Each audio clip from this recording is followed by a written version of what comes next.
Wow. 50,000 tayo guys. Oh no, naiwan tayo. Yung nasa na may susot nila dito guys, iba yung parang may pagkaiba yung timpla.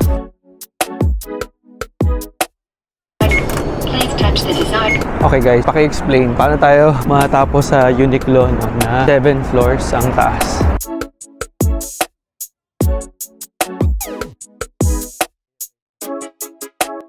So the ATMs guys, dito siya nakalocate no, sa may visitor service center. So try natin kumuha tayo ng pera gamit ang ating ATM.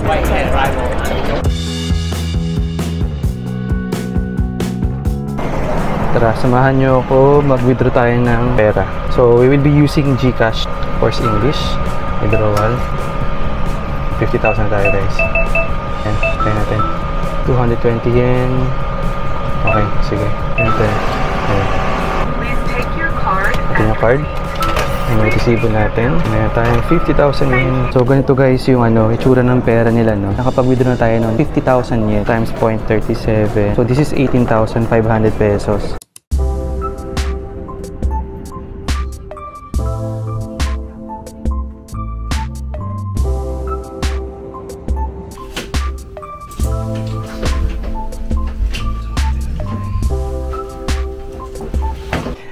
Hi guys, kamusta? So ayan, nakarating na tayo sa wakas dito sa Richmond Hotel Asakusa, kung saan tayo mag-stay from Sunday to Saturday. Magiging home natin for those days while we are still here in Tokyo, Japan. Ang next itinerary natin ngayon is konting freshen up lang tayo, pahinga lang tayo ng super konti, and then yeah, wala na tayong papalampasin no na panahon. So probably labas tayo, check natin kung ano yung pwede natin mabili sa labas, and since very limited nga lang yung oras natin dito, might as well maximize na lang no kung ano yung mga pwede pa natin mapuntahan ngayong gabi, because right now the time in Tokyo is 6:10 and in the Philippines that's only like 5:10 no in the afternoon, but maraming pwedeng puntahan dito ng mga ganong oras. So tara, enjoy natin agad ang Tokyo. Umpisahan na natin ang ating Tokyo, Japan vlog series. Let's go! Hi guys! So ayan. So ngayon, lalabas na tayo. Pupunta tayo no, ng Ginza. So nagtatanong kayo guys, yung weather dito ngayon is nasa 20 degrees. Medyo malamig na rin. And actually, ang hindi naman nakakapagpalamig dito yung temperature. Nakakapagpalamig dito yung lakas ng hangin. So medyo malakas yung hangin yun, no? So tingnan nyo to, di ba? So itong location natin guys, dito sa may Asakusa, malapit na malapit siya dito sa Don Quijote. Ayan. So yan, yung mga pupuntahan natin no, next. So for now, lalampasan muna natin yan kasi malapit lang naman tayo dyan. Sobrang to, ngayon mag-uumpisahan nyo na sobrang dami guys no, ng mga vending machine.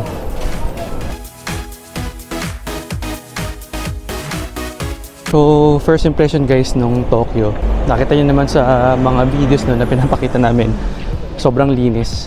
Yung sobrang linis niya, kayo na mismo may hiya no, na magkalat. Kung hindi ako nagkakamali, allowed naman yung smoking dito no, sa Tokyo. Pero for some reason, wala akong naaamoy no, na yosi or kumbaga hindi siya pakalat-kalat. So, sobrang lakas ng hangin ngayon.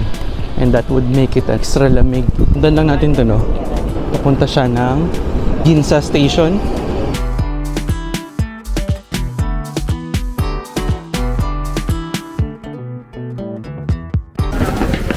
Ito na siya guys. Tawarachi. And then, baba tayo ng Ginza. 9 stops.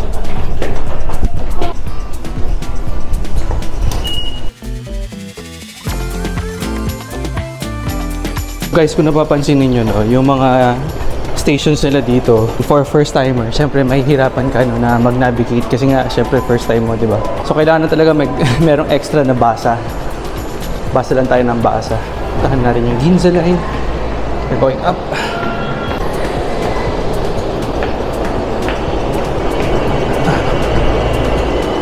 Oh no, naiwan tayo.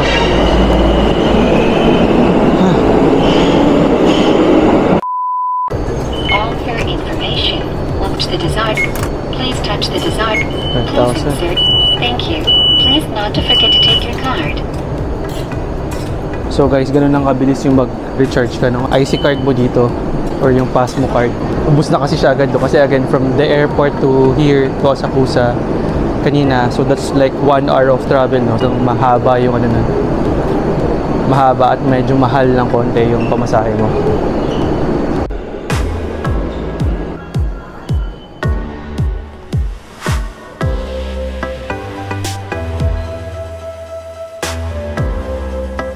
Welcome guys sa Mitsukoshi. Ito yung legit na Mitsukoshi, no? Mitsukoshi Tokyo in Ginza. Guys, hinahanap natin muna yung labasan, no? So, ito, nakita ko na yung labasan sa Mitsukoshi. Check natin yung labas ng Ginza.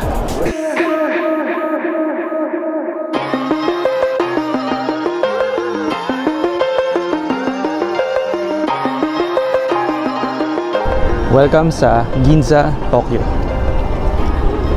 Guys, itong Ginza is a shopping district, no, dito sa Tokyo, Japan. So kung tatanungin nyo ako kung ano ba yung mga sina-shopping dito, lahat lang naman na mamahalin. So lahat ng luxury items, yan, dito mo makikita yan sa Ginza. Pero what I can say is, just by looking at it right now, no, meron naman silang mix ng mga mura, mix ng mga mahal. Pero I mean, traditionally, itong Ginza is kilala talaga, no, sa mga luxury items. Pero siguro, you know, to cater to a lot of markets or mga foreigners, so naglagay na rin sila ng iba't ibang brands, no, na pwedeng ma-afford katulad natin. Okay, so tingnan nyo to guys, oh.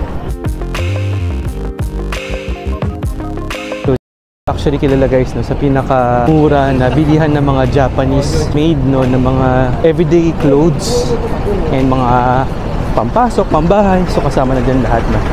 Also dito sa may street ng Ginza, makikita nyo din yung pinaka malaking Uniqlo sa buong mundo. So correct me guys, no, hindi ko alam kung totoo ba yun na buong mundo.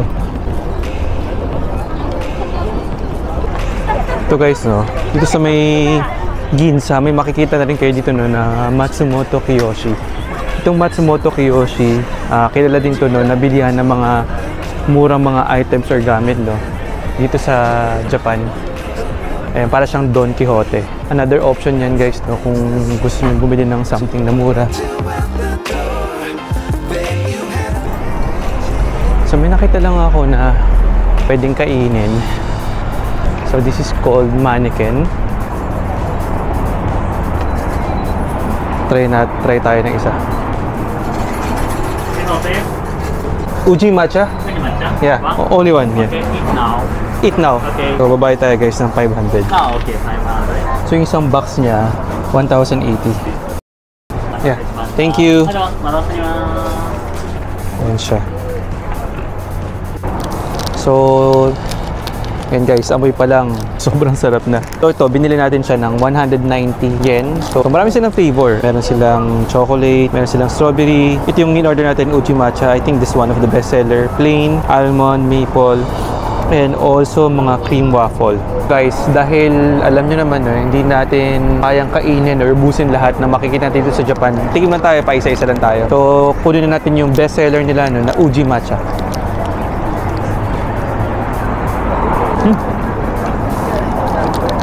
Sarap. Ang kagandahan lang dito guys, ito ang crispy niya sa labas, pero yung loob niya ang lambot, and also yung flavors niya, nuot na nuot sa loob.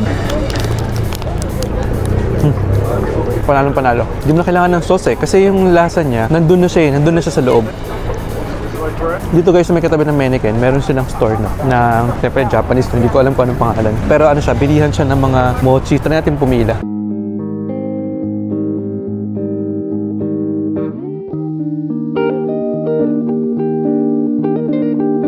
So itong bilihan guys na to, nasa tapat lang siya, no, ng Grand Seiko, Gucci, and yun nga, yung katabi lang siya ng mannequin. So kung gusto nyo puntahan to and tikman, ayun, yan yung makikita nyo na palatandaan.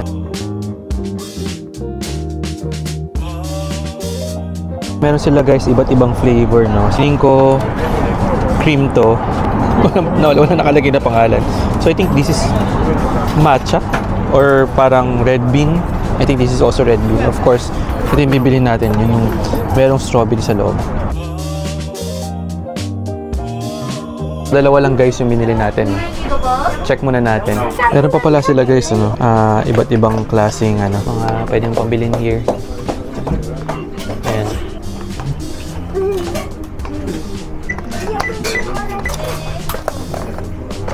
Thank you. So ito guys, meron pa talaga siyang seal. Bubuksan na natin. Ayan. Strawberry and hindi ko alam kung ano nakalagay ito. Sabi ni Kuya, masarap daw siya. So, try natin. Moment of truth guys. Let's have the strawberry. So, texture, malambot. Mukha naman siyang okay.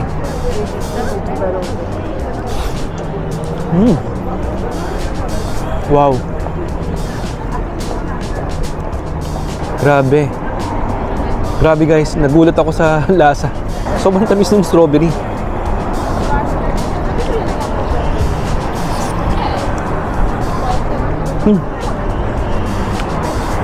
Grabe, sobrang tamis ng strawberry. Ang lutong, ang tamis. And ang juicy niya no? Hindi ko alam guys no, kung nabibigyan siya ng justice ng camera ko. So hindi ako nagkamali bakit ako pumila dito. Masarap to guys, pampasalubong. Yung nakapaligid sa kanya, akala mo chocolate, pero ano pala siya? Red bean paste. Panalo. Hindi mo pagsisisihan yung 150 pesos or 160 pesos na binayad mo. Kaya natin tong next. Sabi ni Kuya, masarap din daw doon, no? Hopefully, ano. Feeling ko ang pinaka-best seller nila is yung strawberry. Kasi again, number 1, yun yung pinakamahal. So, let's eat. Mochi sa Ginza, Tokyo.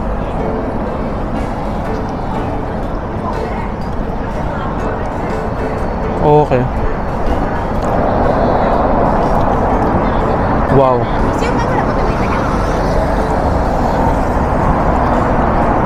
Red bean paste din yung laman niya sa loob. Pero yung mga bukol-bukol niya, yung maliliit yan, no? Ano siya, buong bean siya. Yung kumbaga yung red bean na hindi pa nadudurog. Feeling ko, the reason nilagay nila yun para magkaroon siya ng texture. Kasi pag kinagat mo yung mochi, tapos yung red bean, tapos meron pa kasama na buong red bean na matigas, nagsasama-sama yung texture niya sa may bibig mo, no? Na that makes it exciting or kumbaga parang lanam-namin mo talaga yung kinakain mo. Ito, this one is also good, ah. Siyempre, I mean, nakakagulat, no?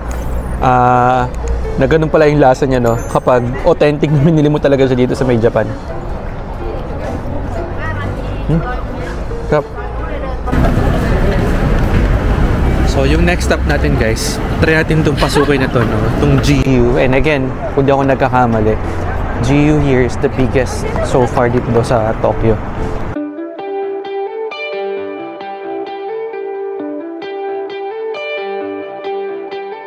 Please use the cash registers on the first Meron silang promo, guys. Thank you for your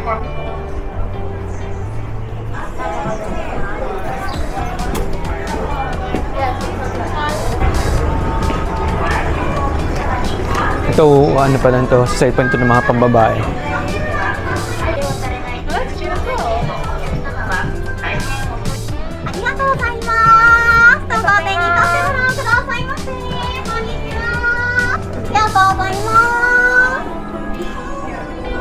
Ano tayo guys sa mga panlalaki.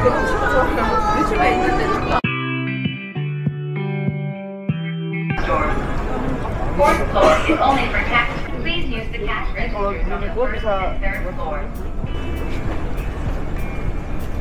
790. Pambata. Dalawang piraso guys is 590. Yung pambata ito, bagay ito kila Paolo. Pero since first day pa lang tayo, ano muna tayo?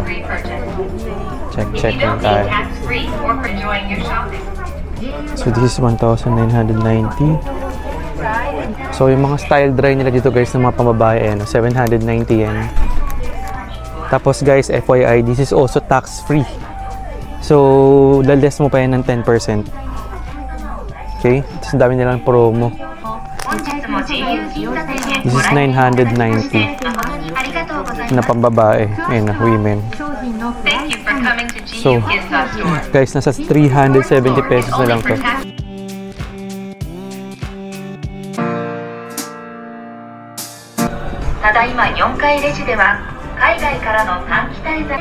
Ayun guys, oh. Para magkaroon kayo ng tax free, dapat nasa 5,500 yen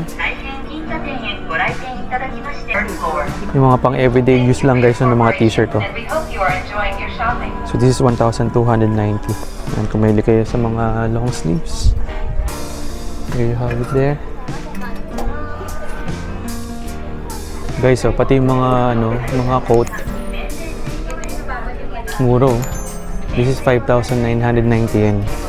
Of course guys, meron pa mga off yan, 1,500 and even tax-free ka pa.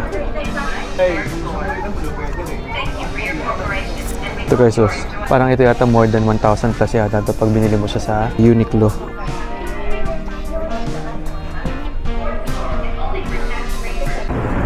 Okay guys, paki-explain paano tayo matapos sa Uniqlo na 7 floors ang taas.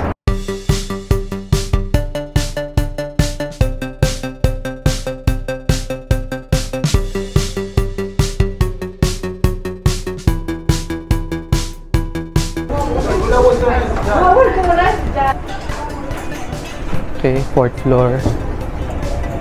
12 floors guys, hindi pala siya 7 floors. 12 floors. So, nandito na tayo guys sa kids. Check natin dito. Kaya naman mabibili sa ating mga kiddos. 990 yen.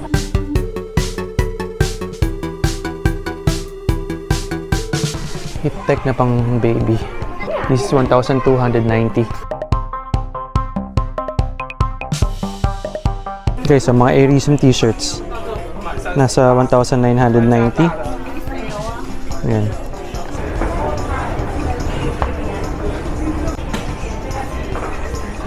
Ito yung nabibili din natin guys na parang sa ibang bansa din.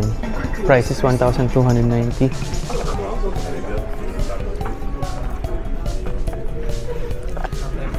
Airism pants na pang lalaki. Mga nasa 2,990. Ito 790.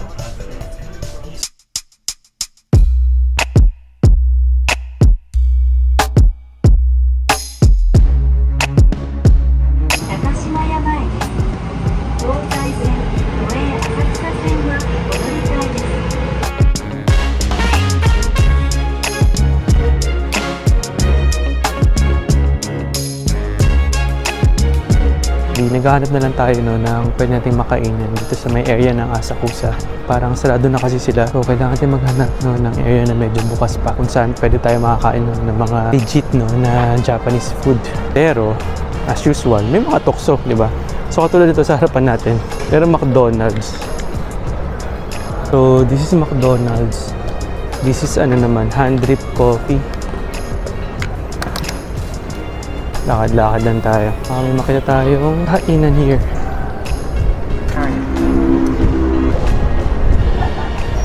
Ano to? Ramen ba to?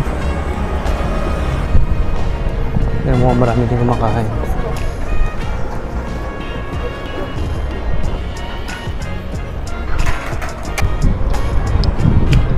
So within this area din guys, kung didire-diretsuin nyo lang yun, nandun na yung Tokyo Skytree. This also, yan, tourist spot. Puntahan talaga yan ng mga foreigner katulad natin.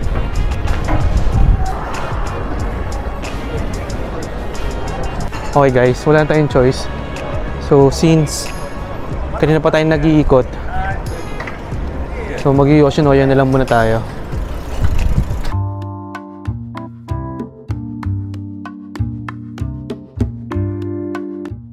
Nabigo tayo, no?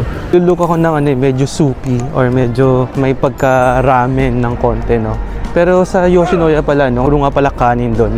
Hindi ko lang alam kung itong Ichiran ba is already closed. This is already closed na. Part to, no, ng first timer, no, na nakapunta sa bansang to. Lahat ng store ngayon dito sa Asakusa is parang nagsasarado na. Kung available dito, ito Ichiran, yung nasa likod ko. Pero the last order is 9:45. Sakto, 9:45 din ako dumating, di ba? Hindi na nila ako pwedeng pakainin kasi sarado na nga sila. So natuloy din guys, no, yung pag-Yoshinoya. So trinay na lang natin to. Tapos nagdagdag tayo ng salad.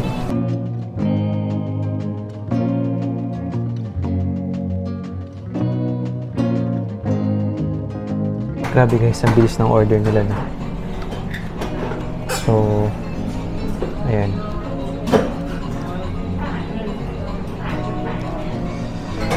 So our total order is 753. So the first meal natin is chicken egg meal, salad, the miso soup.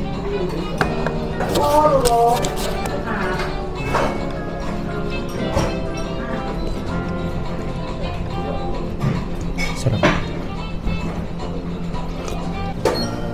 Yung lasa ng miso soup nila dito guys, iba yun. May pagkaiba yung timpla. Mas lasang-lasang yung fish. I mean yung parang umami. Tignan mo yung sauce nila guys. Oh. Ito ba siya? Ayun. Diba?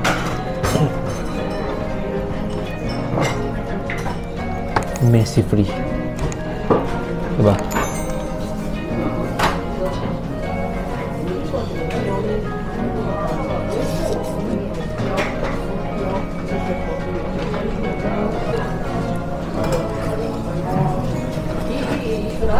Pula tayo guys no, sa pinaka main meal.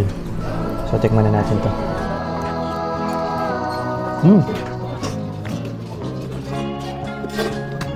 One more.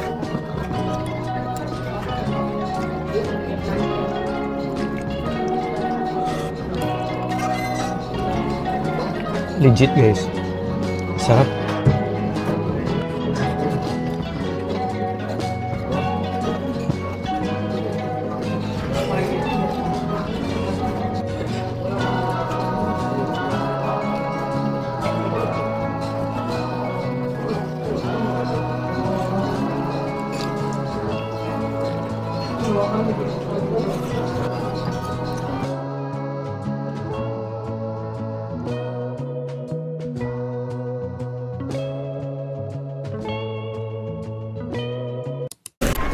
Okay guys, bumili lang tayo ng konting items no sa Don Quijote. Yung mga gagamitin lang natin only for the week because sobrang daming tao ngayon no, sa Don Quijote. Ang hirap gumalaw and ang hirap din makapamili no. Anyway, these are few things lang na nagagamitin natin for the whole week and it's the end of the day for now. So, bigyan ko lang kayo guys no ng konting update lang no kung ano ba yung mga nagawa natin for the whole day. So, kanina hindi na rin tayo nakapag-end no because nalobat yung ginagamit nating camera. And because of that, kailangan ko muna siyang i-charge. So, kung mapansin nyo guys, from Ginza, bigla tayong tumalon agad ulit no sa Asakusa. And what I would say is that yung GU at saka yung Uniqlo na puntahan natin sa Ginza are must go to locations no pag kayo ay gusto mag-shopping because sobrang mura. Yung sa GU lang guys, you need to have an app or you need to download an app, yung GU app mismo na which you can find naman yan sa App Store or sa Android Store. Tapos of course ilagay nyo lang information niyo and then makakakuha kayo dun ng parang 1,000 yen or 2,000 yen na discount, and every other item makakuha din kayo ng additional na 500 yen na discount no. So again guys, medyo malaki na yung discount na yun no, and kung marami kayong mapapamili, lahat yun magkakaroon ng discount plus of course tax free pa siya.